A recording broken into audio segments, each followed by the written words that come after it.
¿Quieres capacitarte y no cuentas con suficiente tiempo y recursos? En el SEC EPN contamos con una solución. Nuestros cursos virtuales de autoestudio.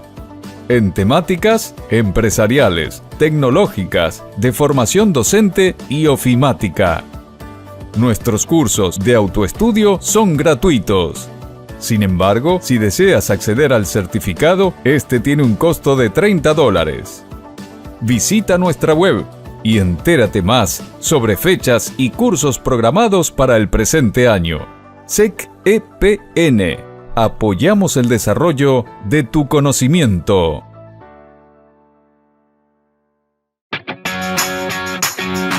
Aprende inglés desde casa. En el Centro de Educación Continua de la Escuela Politécnica Nacional tenemos para ti clases de inglés en tiempo real, con enseñanza activa de gramática, lectura, pronunciación, escritura y comprensión del idioma, en un entorno online participativo y dinámico. ¡Te esperamos!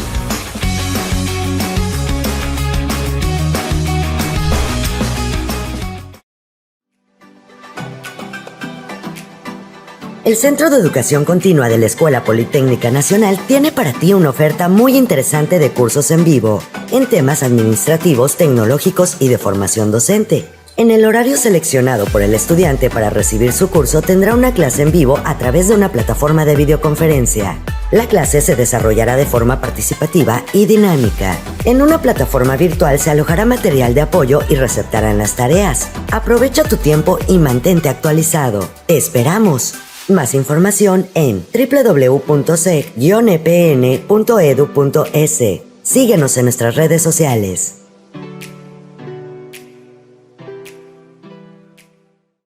Ellos son Fernando y María. Él es un deportista con una trayectoria exitosa. Fernando quiere estudiar y capacitarse, pero su ritmo de vida no le permite cumplir un horario en un aula de estudios. María, en cambio, es una exitosa emprendedora la cual quiere capacitarse para extender sus conocimientos, pero sus negocios y la distancia consumen gran parte de su día. Menos mal, existe el Centro de Educación Continua de la Escuela Politécnica Nacional, el cual cuenta con una variedad de cursos empresariales y tecnológicos que se los puede tomar de forma virtual. Fernando y María, para estudiar virtualmente en el SEC, necesitan una conexión a Internet, lo cual les permitirá estudiar en cualquier momento y lugar las 24 horas del día y los 7 días de la semana. Se podrán adaptar a su disponibilidad de tiempo y estarán acompañados de un tutor virtual, el cual, y de manera didáctica, irá aumentando la calidad del aprendizaje. Ahora Fernando y María están optimizando su tiempo y ahorrando dinero en movilización. Y lo más importante, siguen logrando sus metas de capacitación estudiando virtualmente en el SEC EPN. SEC EPN. Apoyamos el desarrollo de tu conocimiento.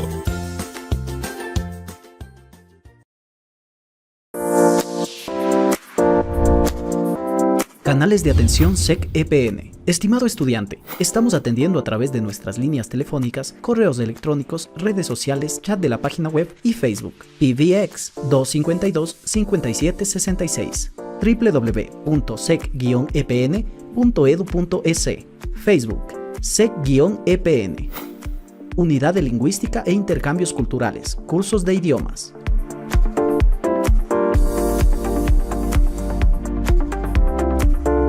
Educación en vivo, cursos administrativos, tecnológicos y de formación docente.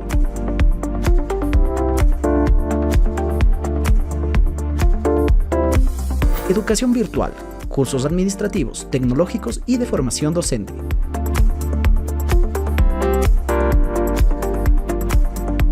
Unidad de marketing, cursos para empresas. Soporte técnico.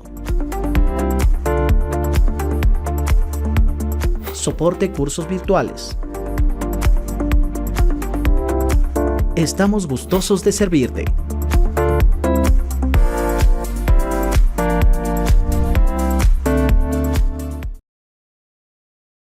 Muy buenas tardes con todos. Les saluda Cristian Castillo. La Unidad de Educación Virtual del Centro de Educación Continua de la Escuela Politécnica Nacional les da la más cordial bienvenida a nuestro sexto webinario gratuito 2022 con el tema de contratación pública. Para la realización del presente evento de capacitación, usted tendrá habilitada la sección del chat que se encuentra ubicada en la parte inferior derecha. Esta será la forma de recepción de sus inquietudes una vez finalizada la presentación del webinario. Gracias por su atención y disfruten del webinario. Buenas tardes, les saluda Patricia Ocancela. Bienvenidos a nuestro sexto webinario gratuito del año 2022, organizado por la Unidad de Educación Virtual del CEG-EPN. Este evento de capacitación con e-learning se viene realizando desde el año 2013, que tiene como objetivo compartir y transmitir conocimientos a través de videoconferencias, de e-learning o programas de formación en vivo. Requisitos de aprobación. Para obtener su certificado digital de 2 horas del presente evento, debe obtener un mínimo de 73 puntos en las siguientes actividades: cuestionario de evaluación y actividad lúdica. Su certificado estará listo en nuestro portal en línea a partir del jueves 21 de julio del 2022. El presente webinario tiene como objetivo conocer las principales reformas del reglamento de la Ley Orgánica del Sistema Nacional de Contratación Pública.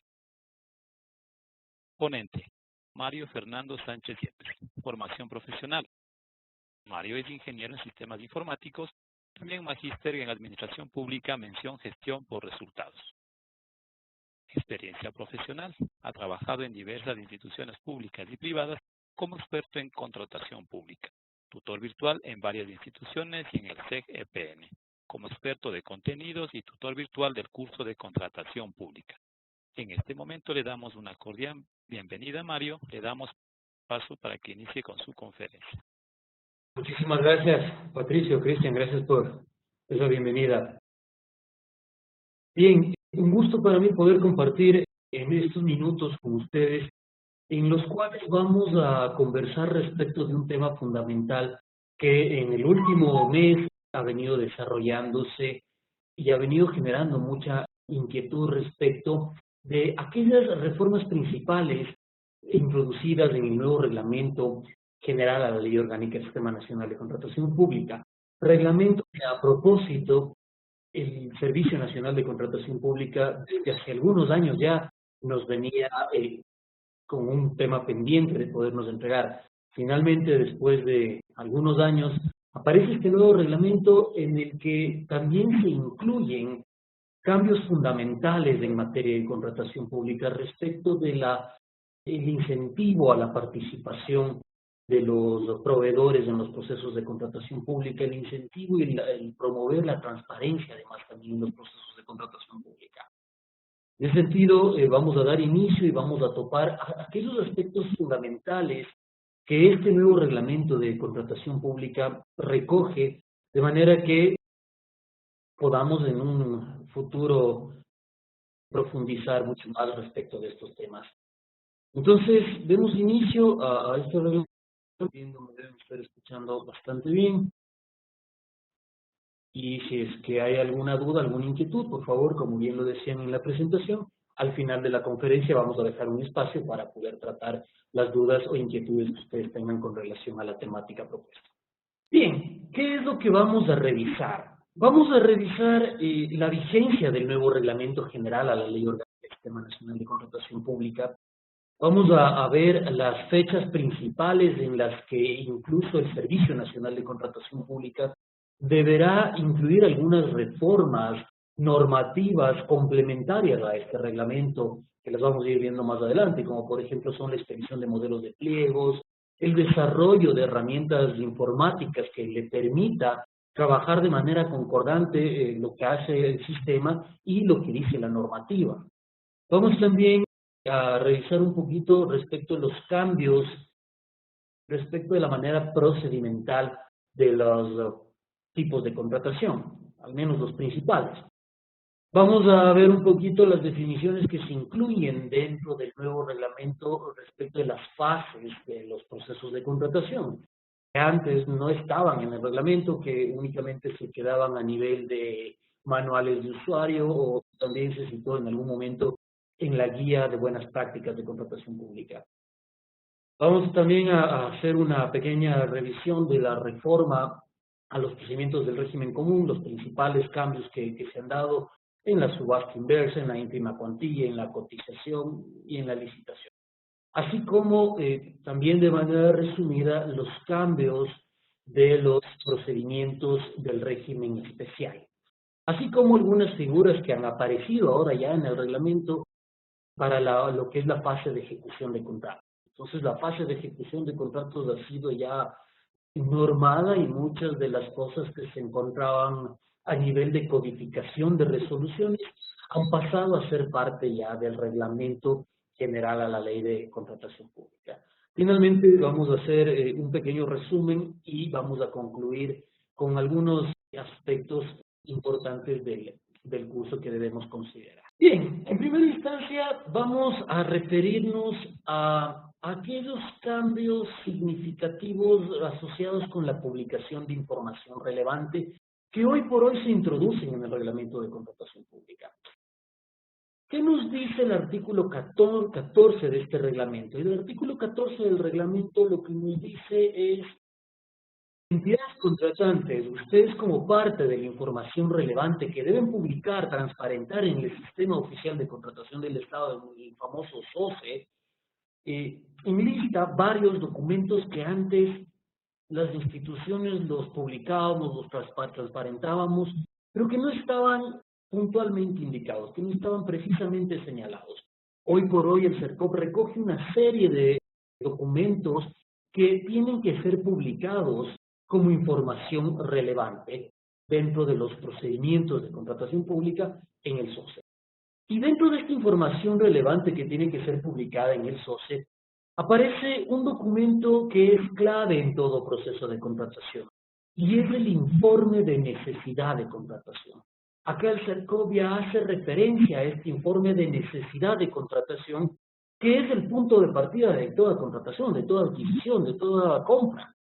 Este informe de necesidad de contratación tiene alguien que tiene que ser responsable de elaborarlo, y es justamente las áreas que tienen esa necesidad de hacerlo. Es algo que también el CERCOP recoge en el reglamento a la Ley Orgánica del Sistema Nacional de Contratación Pública. Y claro, como toda contratación, este informe tiene que estar fundamentado, tiene que ser motivado.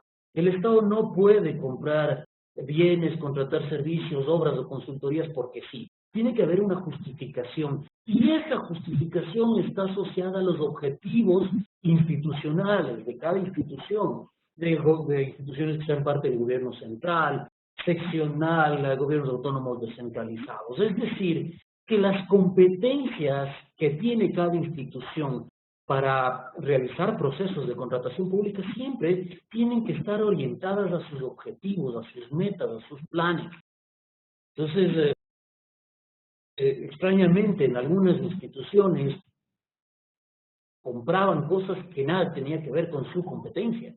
Entonces, esto ahora ya está arreglado, ya se especifica de mejor manera, ¿no? Entonces, de ahí nace este famoso informe de necesidad de contratación, que muchas instituciones siempre lo elaboraban, pero hoy por hoy, en el artículo 14 del reglamento, se enuncia y se formaliza como documento comprobatorio, más que comprobatorio, como documento habilitante para la publicación en el proceso de contratación. Aparece también un documento importante que debe ser publicado como parte de la información relevante, y es el informe de pertinencia que debemos entregar o presentar a la Contraloría General del Estado para ciertos procedimientos de contratación que, bueno, hoy por hoy el informe de pertinencia que se solicita a la Contraloría General del Estado, según el artículo 60 del reglamento, se lo hace con un determinado procedimiento. Incluso la Contraloría General del Estado, si fuera el caso, podría entregar una no habilitación o un rechazo a la contratación, más que a la contratación como tal, a la razón de la contratación, al hecho de que la institución que necesita hacer una contratación y tiene que ser revisada por Contraloría General del Estado no envíe la información completa. De hecho, el día de ayer, el decreto 488 hace unas reformas al reglamento que ya estaba publicado, ¿no? Este decreto 488, publicado el 12, hace unas reformas al reglamento, es decir, ya estaba el reglamento y todos pensábamos que el reglamento quedaba tal cual, pero aparece este decreto 488 y nos hace unos pequeños cambios, ¿no? Dentro de esos cambios justamente se incluye este tema del informe de pertinencia para los procesos de contratación pública. Ahí se incluyen algunas consideraciones importantes. Otro de los documentos que es parte del listado de la documentación relevante es el estudio de mercado, ¿sí? Entre otros que nosotros debemos revisar y entender dentro de lo que dice el artículo 14. Esto del estudio de mercado es un concepto que no es nuevo, de hecho, que nace con la resolución 125 expedida hace unos días. Y lo que sí es nuevo es que en el reglamento aparece en el artículo 50 del reglamento una definición bastante interesante que se asocia justamente a los estudios de mercado que previamente las entidades deben realizar antes de hacer un proceso de contratación. Y esta definición del monto es la definición del monto del presupuesto referencial. Así lo pone el CERCOV en el reglamento artículo 50. Y nos hace una definición bastante interesante y nos dice que se utilizará para determinar el procedimiento de contratación sin considerar impuestos. Situación que antes no estaba indicada a nivel de reglamento, ni siquiera de codificación, sino que simplemente se mencionaba en los pliegos de los procesos de contratación. Hoy por hoy ya el CERCOV nos dice, ojo, el monto del presupuesto referencial le sirve además para identificar los mecanismos de contratación sin considerar impuestos. Aparece un concepto que se venía trabajando ya desde más o menos hace 1 año y medio, que el CERCOV ya empezó a dar sus primeros pasos y que hoy por hoy ya ha entrado en vigencia y poco a poco nos hemos tenido que ir acostumbrando, y es el tema de la firma electrónica. El tema de la firma electrónica estaba así reglado, estaba instrumentado en la codificación de resoluciones. Esta vez pasa al reglamento y aparece también una definición complementaria que no existía en la codificación de resoluciones, y es que nos dice que las instituciones, a más de firmar los documentos electrónicamente, debemos mantener un expediente electrónico que sea íntegro, inalterable, ¿sí? ¿Por qué? Porque el día de mañana podemos ser sujetos de una intervención en un examen de Contraloría. Y claro, los documentos tendrán que ser íntegros, tendrán que ser validados, tendremos que manejar un expediente inalterable. Y para eso el artículo 33 del reglamento le dice a la institución claramente, usted tiene que utilizar mecanismos tecnológicos, ¿sí?, con los protocolos, las seguridades y demás suficientes que le permitan resguardar esos expedientes de manera íntegra, para que en algún momento exista accesibilidad a la información de manera simple, simplificada. Así también en el artículo 34 se menciona respecto del protocolo de datos abiertos, otro concepto no nuevo, pero que está, digamos, de moda, que ha venido dándose en los últimos años, en el último año y medio más o menos igual. Y este protocolo de datos abiertos se relaciona nada más con la transparencia de la información, pero que sí sigue ciertos lineamientos. Entonces el CERCOV da muestras de que a través de este protocolo de datos abiertos, la accesibilidad de la información, todo lo que es datos abiertos, información pública, va a estar al alcance de todos. Otro de los conceptos fundamentales que el CERCOV también hace ya en el reglamento es una definición clara de las fases de la contratación pública. Tampoco existía una definición clara, había una definición sí en la codificación de resoluciones, por ahí también en el manual de buenas prácticas de contratación pública, pero esta vez se eleva a reglamento y ya el CERCOV claramente nos dice cuándo arranca la etapa preparatoria, precontractual, la etapa de ejecución de contratos, y menciona una nueva fase, si ustedes lo quieren ver así, y es esta fase de evaluación. ¿Sí? Es lo que antes conocíamos como la etapa postcontractual. ¿Sí? Hoy por hoy el CERCOV, en el artículo 41 del reglamento, ya nos dice, hey, esto es la fase o la etapa de evaluación. Y vamos a ir rápidamente comentando cuáles son estos cambios fundamentales que se introducen respecto a las definiciones de las fases en los procesos de contratación pública. La fase preparatoria, desde que se hace la planificación, la elaboración del PAG, el aventamiento de la necesidad, el informe de necesidad, hasta la suscripción de la resolución de inicio. Entonces, el CERCOP ya nos marca un inicio y nos marca un fin delimitado para saber cuándo arrancan estas fases de contratación. Luego tenemos a la fase precontractual. La fase precontractual, desde que se publica la convocatoria o la invitación en el portal de compras públicas, arranca esta fase. ¿Hasta cuándo? Hasta el acto administrativo de adjudicación, declaratoria de desierto o cancelación de un procedimiento de contratación. Luego tenemos la fase de contractual o de ejecución.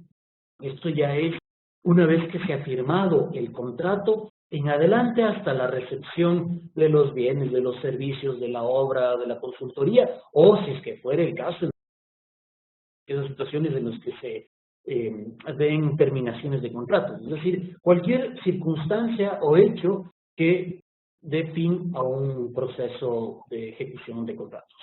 Y aparece esta fase que les mencionaba, la fase de evaluación, y en esta fase nosotros, ¿desde cuándo empezamos a contabilizarla? Vamos a verlo desde el acta de entrega de recepción definitiva, ¿sí? O desde la terminación del contrato, incorporándose todas las actuaciones que se hubieran dado ex post o que se darán ex post a esa ejecución de contrato. Incluso puede ser la intervención del propio Servicio Nacional de Contratación Pública o algún organismo de control como la Contraloría General. Entonces, eso es algo que hay que destacar justamente del artículo 41 del reglamento, la introducción y definición clara, delimitada de las fases que todo proceso de contratación debe seguir. Algo interesante también que se da en la etapa preparatoria es que ahora ya el CERCOP es claro y nos dice, hey, no hay pliegos para catálogo electrónico, ¿sí? No hay pliegos para procedimientos de emergencia, tampoco para ínfima cuantía, ¿sí? Entonces, todo esto que se hace en la etapa preparatoria y los procedimientos de contratación, el artículo 57 del reglamento es claro y nos dice, hey, olvídese de hacer pliegos en catálogo electrónico, que de hecho no es que es nuevo tampoco el tema, pero no estaba así tal cual escrito en la norma. Hoy por hoy ya lo pone el reglamento en el artículo 57, ¿sí? Entonces, eso también es algo que debemos tomar en cuenta y considerar. Respecto de la etapa precontractual, hay que mencionar que hace algunos años, la Procuraduría General del Estado, en un criterio de carácter vinculante, nos decía a las entidades contratantes, cuidado con responder a las preguntas que formulen los proveedores interesados en el portal en un determinado proceso, cuidado con responder, remítase a los pliegos, váyase el numeral tal de los pliegos o de los términos de referencia, ¿sí? Ya la Procuraduría en su momento nos hacía este llamado de no hacer este tipo de cosas. Hoy por hoy, el artículo 72 del reglamento lo pone tal cual, ¿sí? No se puede dar respuestas indicando remítase al numeral tal de los pliegos. Hay que ser claros con las respuestas, hay que responder lo que se está preguntando, lo que estén preguntando, de manera motivada justamente, ¿no? Entonces, algo también interesante que recoge el reglamento y que nacía de la propia idea del CERCOP y que luego la Procuraduría General del Estado lo trasladó a un criterio.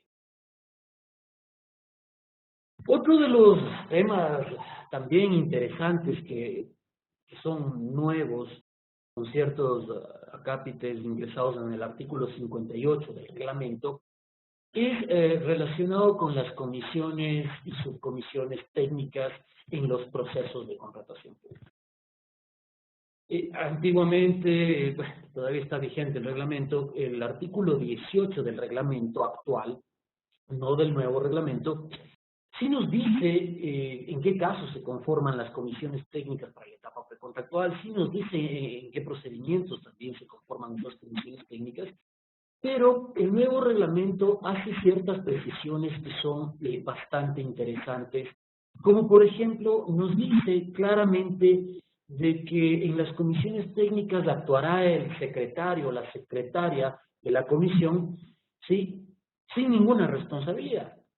El secretario de la comisión técnica no decide, no vota, ¿sí?, no tiene responsabilidad alguna. Y de eso ya se deja constancia en el reglamento, lo cual es muy bueno, porque yo sí tuve la oportunidad de ver exámenes de Contraloría en los que los auditores lamentablemente les cuestionaban a los quienes hacían secretarías en los procedimientos de contratación y les preguntaban justamente que por qué no habían dado el asesoramiento pertinente a la comisión técnica. La comisión técnica es un cuerpo colegiado autónomo que toma las decisiones propias, ¿no es cierto?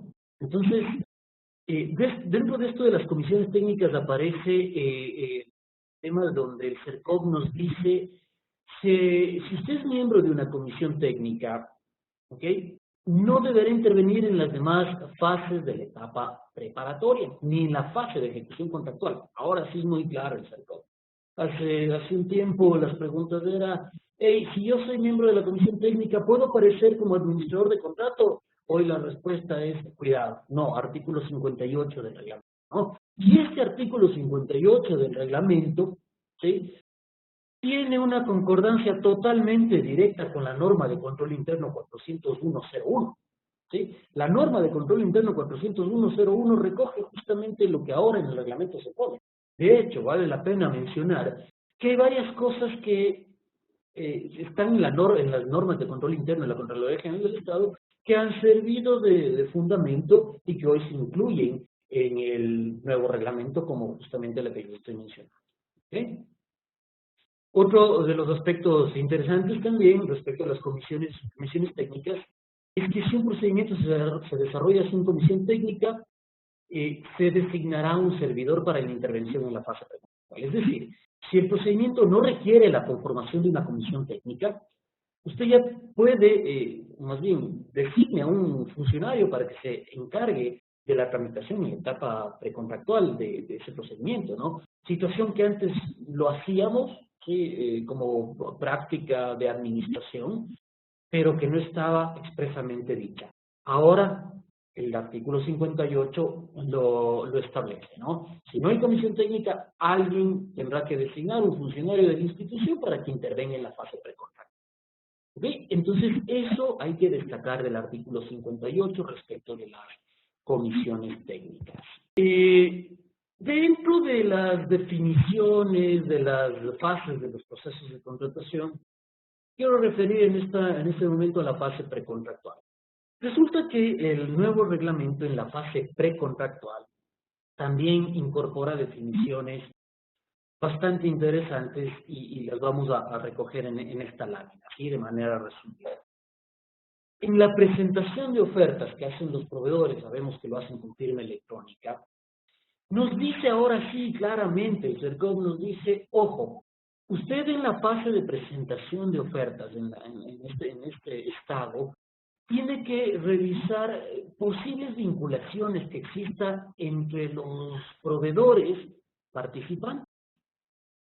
Y si es que llega a determinar algún tipo de vinculación, ¿sí?, deshabilite. Ahí hay norma expresa donde dice deshabilite su oferta si es que hubiera algún tipo de vinculación. Eso en cuanto a la presentación de oferta. ¿Ok? Es un dato bastante interesante porque, como ustedes ven en la lámina, justamente nos hace referencia al número 9.4 de la ley, y en el numeral 9.4 de la ley se describe cuando se consideran vinculaciones, parentescos y demás, ¿no? Entonces, no puedo profundizar en ese tema por cuestión de tiempo, el tiempo es muy, muy cortito, muy reducido, pero algo bien interesante que ya se lo va determinando, ¿no? Otra de las consideraciones importantes que recoge el artículo 82 del reglamento es que se dice que no se debe presentar documentos o solicitar documentos con copias notarizadas o apostilladas el momento en que estamos presentando una oferta, si somos proveedores. Algo que a veces solía darse, ¿sí?, que el CERCOV observaba muchas veces este tipo de cosas, y que poco llama la atención, toda vez de que hace algunos años, incluso en los procedimientos de consultoría, esta facultad de solicitar copias notariadas o apostilladas sí se la solía pedir. Hoy por hoy, en la etapa precontractual, durante la presentación de ofertas, y si soy proveedor y quiero presentar las ofertas, no debo presentar copias notarizadas o apostilladas, y si soy entidad, mucho menos pedirlo como parte de los pliegos o de los términos de la contratación. ¿Okay? Recoge el reglamento también en el artículo 79, recoge algunas definiciones respecto de la convalidación de errores que se ven en la etapa precontractual. ¿Sí? Y algo bastante interesante que dice el artículo 79 del reglamento es que el CERCOP se encargará de desarrollar las casuísticas, los casos en los que se pueda pedir o no convalidación de errores, ¿sí? Señalando que se debe ver una óptica del principio indubio pro administrado, que esto es una interpretación a favor de la parte que está haciendo la oferta, ¿no? Eso es lo que menciona el artículo 79. Y también este artículo 79 nos dice, ojo, recuerde que en los pliegos hay un formulario donde nosotros tenemos que declarar el beneficiario final de los recursos para el caso en el que sea adjudicado un contrato, ¿sí? Y ese formulario no lo puede omitir, ¿sí? Tiene que llenarlo, ¿sí? Y si lo omite, ¿ok? Si omite esa declaración del beneficiario final, usted, entidad contratante, tendrá el fundamento jurídico para declarar esa oferta rechazada, ¿no? Puede ser una causa de rechazo. Aquí también aparece ya algo que tampoco existía en el reglamento, tampoco en la ley, es que era la codificación de resoluciones, solo estaba a nivel de pliegos, y es que el CERCOP hace una definición un poco extensa, pero también más clara, de lo que es el beneficiario. Más o menos el beneficiario final es, que es la persona natural, jurídica, aquellas personas naturales que se ven beneficiados por haber firmado o suscrito un contrato, ¿no? Después, en la parte de evaluación de ofertas, aparece otro tema que llama la atención, ¿no?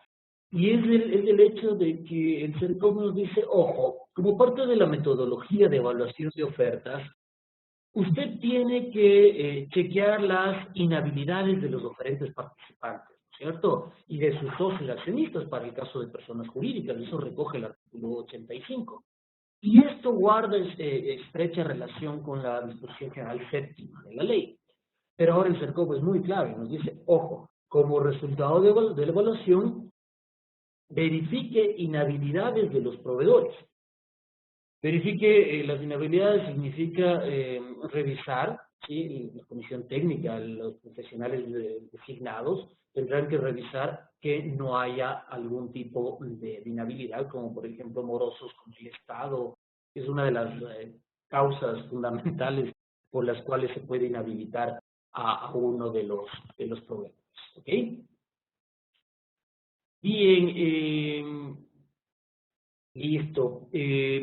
Como criterios adicionales, también el artículo 87 nos dice, ojo, como parte de la metodología de evaluación de ofertas, si es que corresponde y dependiendo de lo que el CERCOP incluso pueda normar en estos días, ya les voy a dar ciertas fechas importantes que debemos tomar en cuenta. Durante esta etapa de evaluación de ofertas, usted, ente contratante, puede aumentar a sus pliegos criterios adicionales que un poco promuevan la sostenibilidad social, la sostenibilidad ambiental, criterios de calidad, y aquí también aparece algo fundamental, y es el tema de solicitud de certificados INE, certificados SAE, ¿sí? Que buscan, de cierta manera, garantizar una calidad. Entonces, estos criterios de sostenibilidad social y ambiental es un punto bastante interesante a favor justamente de la contratación pública nacional y que el CERCOP en este sentido deberá incluir este tipo de cosas ya en los modelos de pliegos, ¿no? Es fundamental que los vaya considerando. Si es que por alguna situación el CERCOP, cuando libere modelos de pliegos, que de hecho lo tendrá que hacer en algún momento, no considera esto, recuerde usted que hay criterios de evaluación de ofertas en los que las entidades pueden ver temas de sostenibilidad social, beneficios a los actores de la economía popular y solidaria y demás, que eso es algo que promueve muchísimo incluso la propia ley desde la Constitución, y en el reglamento también se recoge el beneficio a los actores de la economía popular y solidaria. Respecto de los procedimientos de contratación, antes de pasar, el artículo 36 del reglamento, el artículo 36 del nuevo reglamento,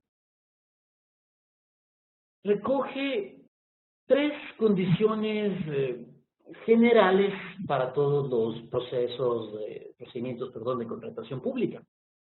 Y estos tres aspectos que recoge el artículo 36 del reglamento se asocian justamente con la norma de control interno en la que se hace alusión a que debemos hacer las compras planificadas, que es uno de los grandes problemas que tiene el Estado, ¿no? Dentro de estos tres aspectos del artículo 36 recoge que las contrataciones serán solicitadas y autorizadas con la debida anticipación, lo mismo que menciona la norma de control interno. Las ejecuciones de las compras programadas en el año se realizarán tomando en consideración el consumo real en cantidades de almacenamiento idóneas, viendo la conveniencia financiera, y toda compra que se efectúe en el proceso de contratación deberá fundamentarse y limitarse a las competencias institucionales. Esto es fundamental. Esto es justo lo que les mencionaba hace un momento, ¿no? Toda compra que haga la entidad contratante tiene que limitarse a las competencias institucionales.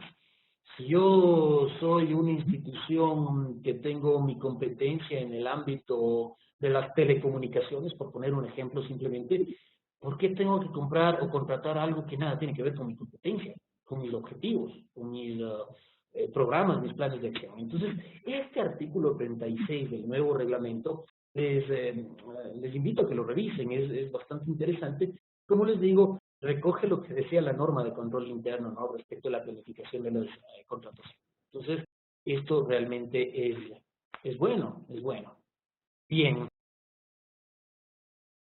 El artículo 60 respecto del informe de pertinencia ya se norma el procedimiento. El informe de pertinencia que solicitamos antes de iniciar un proceso de contratación, ya se norma el procedimiento para que se dice incluso cuáles son los documentos y los pasos que uno tiene que subir en el portal de la Contraloría General del Estado para que sea calificado el informe y haya la favorabilidad o no de parte de este organismo de control. Asimismo, el artículo 70 del reglamento nos establece algunas excepciones para estos procedimientos, ¿cierto?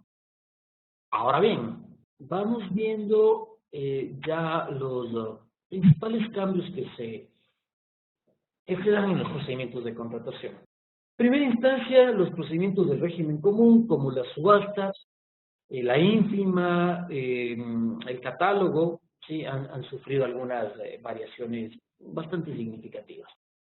Me voy a referir al procedimiento de subasta inversa electrónica, en el que sí hay algo totalmente nuevo, es una idea bastante interesante.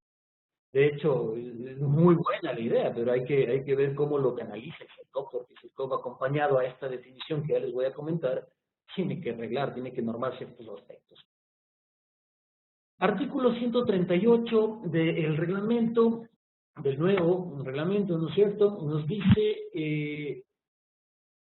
que hay dos modalidades de subasta inversa, ¿no? La subasta inversa tradicional, la que conocemos, pero aparece una nueva subasta inversa que le denomina el reglamento simplificado.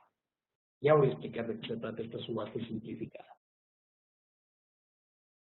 Aparece además aquí un concepto en el artículo 138, justamente, acordarse con el 130, y es que en la etapa de calificación o cuando se hacen términos para una contratación, siempre hay que pensar en evaluar al objeto y no al sujeto, ¿sí? Eso es algo que antes sucedía, ¿no? Cuando, por ejemplo, pedían certificaciones a la persona, al sujeto, la persona natural o jurídica.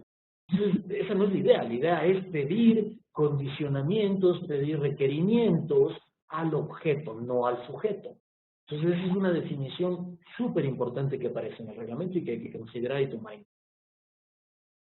Nos dice, el SERCOP definirá los bienes y servicios que se contratarán bajo la subasta inversa. Ya voy a comentar de qué se trata esta subasta simplificada.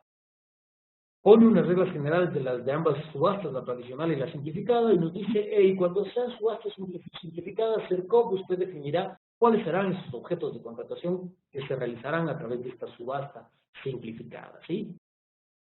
Nos precisa dentro de las reglas generales o reglas comunes de la subasta inversa, nos dice, no puede intentar siquiera hacer objetos contractuales vinculados con obras civiles, trabajos de mantenimiento, reparaciones, remodelaciones, infraestructuras o cualquier otra obra de naturaleza similar. Era común ver, es un gran acierto, era común ver subastas inversas para temas de mantenimientos de edificaciones donde incluso había que hacer o intervenían componentes de obra civil. Entonces acá el CERCOP dice, cuidado, olvídese de eso, y eso tiene su propio mecanismo de contratación. Acá es una subasta inversa, olvídese de mantenimiento, reparaciones, remodelaciones, infraestructuras vinculadas a una obra, ¿no? La agrupación de ítems o productos de distintas características tampoco se lo puede hacer, ¿no? Entonces, si usted va a agrupar varios ítems de características dispersas, separadas, eso limita la participación y lo ha limitado siempre, ¿no? Ahora el CERCOP nos dice, hey, cuidado con esto, porque eso va a limitar la participación. Entonces, yo no puedo en un objeto contractual comprar, por decirles, mobiliario y en el mismo objeto contractual comprar suministros de limpieza o de oficina. Bueno, quizás de oficina puede tener algo de vinculación, pero tampoco puedo comprar temas que nada tengan que ver con el objeto contractual y que sea totalmente disperso. El CERCOP ahora lo establece como parte de las reglas de la subasta inversa electrónica. El CERCOP podrá hacer una suspensión temporal del procedimiento de contratación, ¿sí?, si al menos no hay la cantidad de oferentes habilitados para la puja. ¿Al menos cuántos? Al menos dos oferentes tienen que haber habilitados para la puja, ¿no? Y ya lo había mencionado, hay que destacar este principio de selección objetiva. Yo selecciono a un proveedor viendo al objeto, no al sujeto, ¿ok? Introduce además un cambio que hace algunos años desapareció de la subasta inversa electrónica, y es que nos dice, hey, ahora el presupuesto en la subasta inversa electrónica será visible. Antes no se veía, hoy se va a ver el presupuesto referencial. De hecho, es uno de los cambios fundamentales que el CERCOP tiene que implementar en la herramienta de subasta inversa electrónica. Suponiendo que en un proceso de contratación hay varios proveedores habilitados de subasta, hay varios proveedores habilitados para participar en una puja, ¿sí? Y durante la puja, estos proveedores no rebajan su oferta en al menos el 5% del presupuesto referencial. El reglamento nos dice, hey, negocie, ¿sí? ¿Con quién? Con el proveedor que resulte ganador, ¿sí? ¿Cuánto tengo que negociar? Al menos el 5%. Debes poder hacer un proceso de negociación de mucho más del 5%, ¿no? De manera que efectivamente se pueda ver algo de éxito en la contratación de la subasta inversa. Entonces, el tema de negociar, ¿sí?, sí se da aun cuando hubiere puja, y como resultado de esa puja no se hayan bajado al menos el 5% los proveedores habilitados. Eso es lo que nos dice el CERCOP, para tomar en cuenta, ¿no? A ver, la subasta inversa común, ¿en qué consiste? Lanzamos el proceso de contratación, ¿sí? Los proveedores nos entregan las ofertas, nosotros recibimos las ofertas como entes contratantes, calificamos las ofertas y habilitamos a las ofertas para que pasen a un proceso de puja o negociación para el caso que se presente un solo proveedor. Eso es lo regular, lo normal, ¿no? El tradicional, el proceso de subasta tradicional. Con esta subasta simplificada, lo que se pretende es justamente de que haya una adhesión, ¿sí?, a las condiciones técnicas, económicas y jurídicas. Y esa adhesión, que deberá ser como un simple clic ahí aceptando las condiciones en el sistema, esa adhesión le va a facultar para que los proveedores puedan participar en una puja. Después del desarrollo de la puja, el proveedor ganador presentará la documentación solicitada en los plazos. Es decir, se adhiere, número uno, puja o hace negociación, si es que fuera el caso, y luego a quien haya ganado le pide, ¿sí?, que presente los papeles o los documentos con los que se pueda acreditar las condiciones requeridas en el. A eso es lo que el reglamento le denomina la subasta simplificada. Pues dice claramente, artículo 138, únicamente el oferente ganador deberá ingresar y presentar la documentación de respaldo de su oferta. Simplificado totalmente.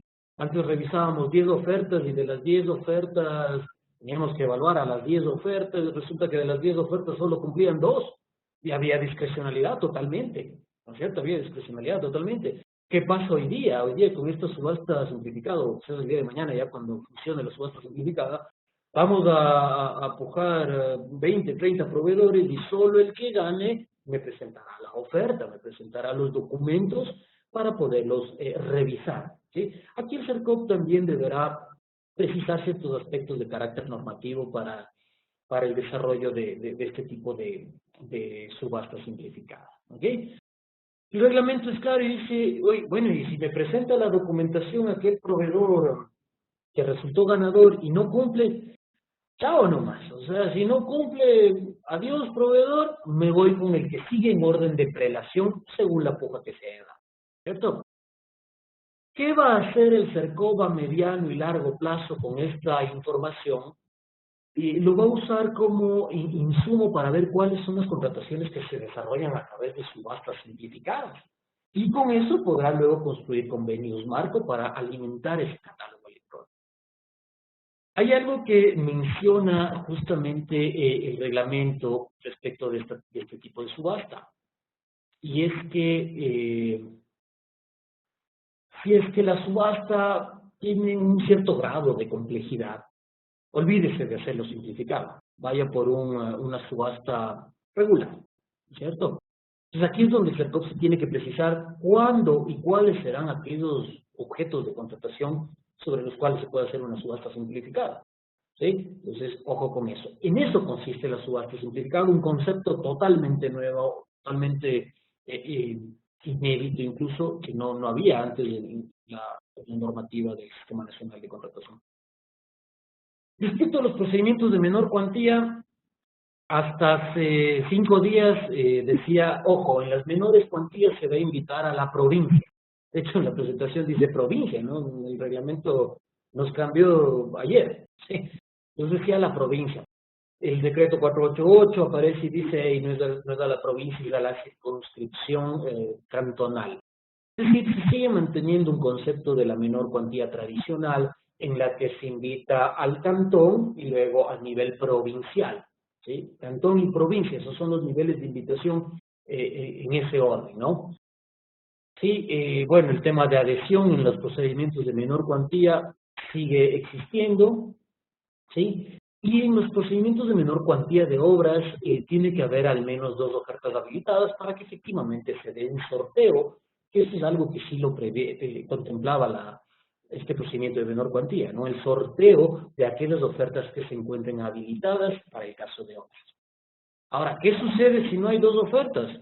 Hay que declarar desierto el proceso y reaperturar la contratación, pero en esta vez ya se invita a todos los proveedores que estén registrados en el ERUP, ¿sí? En la circunscripción territorial donde se prevé ejecutar la contratación, ¿sí? Ahí es donde se abre un poquito el proceso de menor cuantía, porque teníamos que ir primero a nivel cantonal, entonces esperar 72 horas en cada nivel de invitación. Hoy por hoy, si es que no mismo, no hay ofertas, se va a abrir a nivel nacional, ¿ok? Eso en cuanto a la menor cuantía. Las entidades contratantes registrarán de manera ágil y oportuna las restricciones provisionales realizadas. Acá ya nos dice, hey, apure, no se quede esperando recibir bienes, servicios, obras o consultorías, ¿ok? Esto es para que el SOC pueda hacer una invitación automática, ¿no? En la ínfima cuantía tiene que justificarse siempre el requerimiento, tiene que haber un estudio de mercado, el estudio de mercado es fundamental en la ínfima cuantía. Luego de eso viene un aviso público, que es la famosa herramienta de necesidades de ínfima cuantía, en la que el proveedor va a emitir una proforma con carácter de oferta. Y dentro de ese aviso público la entidad definirá el tiempo en el que receptará esas posibles proformas, ¿no es cierto? Y con eso seleccionará al proveedor utilizando los criterios de mejor costo para bienes y servicios normalizados o no normalizados. En ínfima cuantía no es necesario el informe de pertinencia y tampoco es necesario que el proveedor acepte una orden de compra, ¿no? Simplemente si es que es el proveedor seleccionado, lo seleccione y tú, no hay a dónde más ir. La entidad debe notificar la adjudicación, sí, efectivamente, y después de 7 días, hasta 7 días, se puede hacer el reporte de la contratación de ínfima cuantía. ¿Okay? Avanzo un poquito más rápido en honor al tiempo. Bueno, respecto de las consultorías, siempre que se vaya a hacer una consultoría, sobre todo en aquellas consultorías que tienen procesos de invitación, se tiene que justificar de manera técnica y económica la razón y por qué se invita más bien a un consultor. Hablando de la lista corta, en la que se debe invitar mínimo a 3 y hasta 6 consultores, la entidad selecciona 3, el CERCOP, ¿sí?, a través de la herramienta electrónica, de manera aleatoria, seleccionará a otros 3 más. Con eso se configura la lista corta de invitación. Es algo interesante de la consultoría. Algunas generalidades del régimen especial: ya no hay el proveedor único, El proveedor único se concibe únicamente para lo que son repuestos y accesorios. En el giro del negocio dice, hey, si usted es una empresa pública que tiene giro de negocio, usted va a poderlo aplicar siempre que sea una empresa pública que tenga un riesgo de competencia en el mercado. Lo que es obra artística, científico-literaria no podrá ser utilizada para realizar eventos, conciertos, producción de eventos, ¿no?, que suele hacer sobre todo las municipalidades.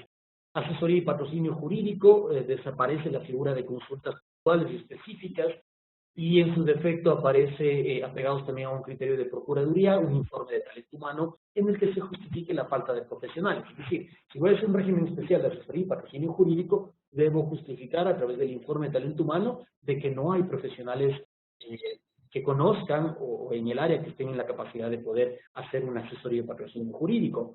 Y finalmente, la comunicación social, se elimina lo que era la contratación directa y proceso de selección, y solamente nos dice el reglamento, ojo, en comunicación social para pautaje en medios, siempre que vaya a hacer actividades de difusión. ¿Ok? Dentro de la ejecución de contratos se precisan las inhabilidades. Del artículo 251 nos dice, verifique exclusivamente los deudores morosos que consten en el registro único de proveedores como producto de interoperabilidad gubernamental. Aquí el CERCOP, si se conecta con el SRI, con el IES, sí, nosotros deberemos ver el ERUP, la habilitación del registro único de proveedores, para ver si es que no hay alguna morosidad con instituciones del Estado, ¿cierto? Eso lo menciona el artículo 251. Y nos dice, hey, esto de las inhabilidades, sí, tienen que ser revisados aquellos socios accionistas de una persona jurídica, siempre que ellos posean un porcentaje accionario de más del 51% o más. A ellos les vamos a revisar esto, ¿cierto? Lo de las inhabilidades, esto es fundamental. Es algo que estaba un poco oscuro en la norma, no quedaba claro, ahora ya lo pone el CERCOP de manera totalmente clara. Dentro de la ejecución de contratos, ya con esto seguimos avanzando y en la ejecución, se norma el procedimiento para conceder prórrogas. Se norma también el procedimiento y se lo introduce en el reglamento de una figura que antes no la teníamos en materia de contratación pública, y era la suspensión de los plazos de contratación. Respecto a las prórrogas, sí, el 289 del reglamento nos dice que las prórrogas de plazo proceden a pedido motivado y justificado del contratista. Quien pide la prórroga es el contratista. La suspensión se da y lo motiva la entidad contratante. Entonces son ideas que antes las conversábamos, las analizábamos, pero esta vez ya aterrizan a nivel de reglamento y son bastante claras, porque incluso nos dicen cuál es el procedimiento que tiene que seguir. En el caso de prórrogas, número 1, solicitud del contratista, motivado dentro de 15 días de haberse presentado el hecho. El administrador del contrato comprueba y emite un informe y se emite una resolución motivada para la prórroga. Súper interesante, artículo 290, ¿cierto? Con una resolución motivada se concede la prórroga. La suspensión, tendrá que haber un informe de parte de la administración, y acompañado a esto también tendrá que haber una resolución motivada con la respectiva notificación de suspensión. Artículo 291 del nuevo reglamento. Otro de los aspectos fundamentales es la ejecución contractual y las recepciones. Se habla que para bienes, para lo que son bienes, a más de del contratista, del administrador del contrato, aparece el guarda almacén como responsable de control de bienes. Para el caso de bienes, antes no había esto, hoy aparece esta mención en el artículo 316 al 321, todo el capítulo de recepciones. En consultoría se establece un procedimiento claro para recibir las consultorías, lo mismo para bienes. Sí, ya se establecen términos que antes lo regulábamos a nivel de pliego, nada más, a nivel de contrato, o ya el reglamento establece los términos para entrega de los bienes, en qué tiempo tiene que pronunciarse el administrador, en qué tiempo deberá subsanar las observaciones del contratista y demás. Para el caso de consultoría, miren, si solicita la recepción del informe final provisional, el administrador tiene 15 días para revisar, ¿sí? Incluso puede ser un tiempo menor, pero no en ningún caso menor a 5 días. Si la complejidad es tal de la consultoría, hasta 30. Es decir, me va poniendo términos, ¿no? Para revisión de estos plazos de ejecución. Y el consultor tendrá 15 días para subsanar, con lo cual se firma la recepción definitiva. En bienes y en servicios de procedimiento de parecido, ¿no? 1. Contratista con al menos 2 días de anticipación tiene que notificar la entrega de bienes. Es decir, hey, le voy a entregar los bienes, 2 días antes.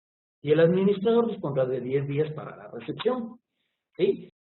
Parece algo interesante también acá, y es que solamente los tiempos que corresponden a la entidad contratante para la revisión de los bienes no serán imputables a las multas. Es decir, durante el tiempo que yo estoy revisando, antes de recibir, no puedo decirle que por eso le voy a multar, ¿no? Pues lo que el CERCOP nos menciona. Respecto de la ejecución de multas, y respecto de la ejecución de multas, artículo 292 del reglamento, bastante interesante, bastante preciso, algo que quedaba en el aire un poquito abierto, ¿no? El artículo 71 de la ley nos dice, múltele por las obligaciones que se hagan pendientes. ¿Ok? Las pendientes. Entonces acá el CERCOP ya precisa y nos dice, ojo, si son entregas parciales, usted calcule la multa por el valor de la entrega parcial incumplida. Ya nos dice clarito.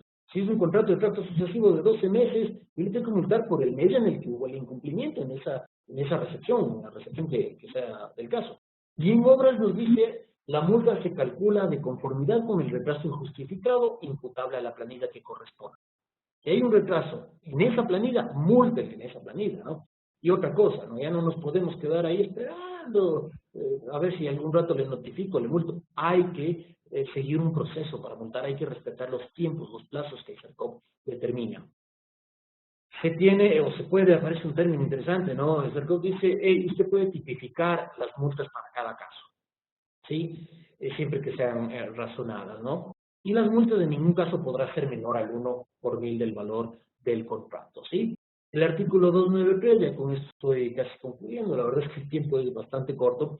El artículo 293 del reglamento nos dice, ojo, cuando va a multar, haga un informe, ¿sí? Para eso tiene 7 días. Después notifique para la notificación de que le va a multar al contratista, usted tiene 3 días.